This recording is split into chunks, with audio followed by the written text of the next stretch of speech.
Hello and welcome to another episode of Video Game Reviews. Today we're going to be talking about Wario Ware, Get It Together, on the Nintendo Switch. Alright guys, look, so I'm going to start off by saying I actually got this game at launch back in September, I believe it was, or September or October, I think it was September though, and within the first week I went over to a friend's house and we played the game and, and I did a recording there, but just trying to sift through that audio and kind of find the show that is somewhere within that recording is just, it's too daunting. Honestly, I can't do. I know a lot of people, it would be no big task for them, but it's been months and I just got to the point where if I don't do this the way that I typically handle my reviews, then I'm never going to publish the review for this thing. So I'm basically going to, scrap all the recording that I got out of that initial session with my friend Patrick. And, I'm just going to do this thing. And I'm sorry, I apologize for that because I think that if I could pull it off, having an extra person on the show potentially does give a little more flavor to the show. Like, it's potentially a little more fun, but honestly, it's too much material. I can't sort it out. And my buddy doesn't really do audio editing. So anyway, so here we are.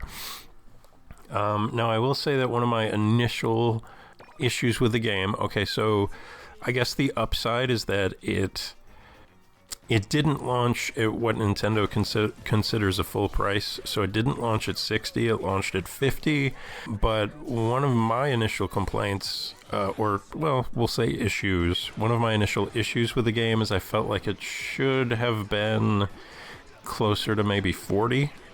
And the good news is, it actually is. At least at Walmart, I've since, here pretty recently, I've seen the game, and that seems to be the price point that it's at now, which feels good. You know what I mean? That feels appropriate. And so I can really give this game a much stronger recommendation at the $40 price point. Yeah, because, the single-player experience, for example, very enjoyable. Do not get me wrong, I had a great time. This game has tons of personality. It's great if you're feeling a little bit short attention span. You just want something you can just kind of dive right into and have fun. But the single player experience from start to finish was like 2 hours. And so I just felt like $50 for a 2-hour game it's a little much. It's a little much, so 40 does feel more appropriate. And then, so another thing, whenever I sat down to do that recording that I had mentioned with my friend, I'd already finished the game. I finished it the first time that I sat down to play it. And so I was hoping that by playing the game 2-player, it would really breathe a lot of life into the game and keep it going. And I have to tell you, the multiplayer on this, at least for me, and also incidentally for my friend Patrick, the multiplayer is not that compelling here. It's okay, but not really anything to write home about, in my opinion. And so the only other thing to really bring you back and keep you playing this game is you can win coins, and then you spend those coins on presents to give your characters, and you can level them up, and you can then customize their color scheme, and that's it. And so when I saw that, I was like, that's not really going to be enough. That's not going to be compelling for me. But as it turns out, in fact, it was, because I wound up playing the heck out of this game, and all I needed really was the flimsy excuse of, let me unlock these different color schemes, which sounds dumb, but it's a fun game. It's an easy game to want to pick up. And I just needed any kind of reason, any sort of little goal to want to do that. So it is worth it. That's the bottom line. I do feel like this game is worth it. I do enjoy the visual style. The audio is It's, you know, it's, there it is. It's adequate. It's competent.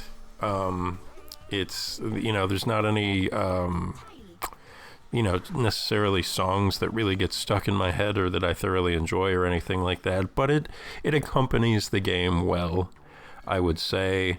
The control is very simple. It relies on the well, actually not the D-pad, it relies on the left analog stick and one button, and what those controls translate into in terms of movement varies from character to character.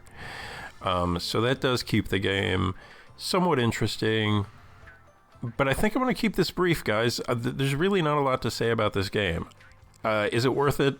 I think it is. If you're inclined to check this out, or if you've played previous games in the series before and you've had a good time, I feel like for $40, go for it, man. Absolutely. So anyway, look, I'm going to go ahead and wrap it up right there, man. There's just, it's you know, there's a lot of different modes and challenges that you can play, but at the end of the day, really, it's a very simple game. There's just not a lot for me to say about it, other than, you know, maybe check it out. It's a good time. But, okay, with the caveat that it's almost certainly not going to be for everybody. Okay, well, thank you guys for tuning in. Please click like and subscribe, click the little bell icon so you can get notifications when I drop a new video, and I will see you next time. Bye-bye.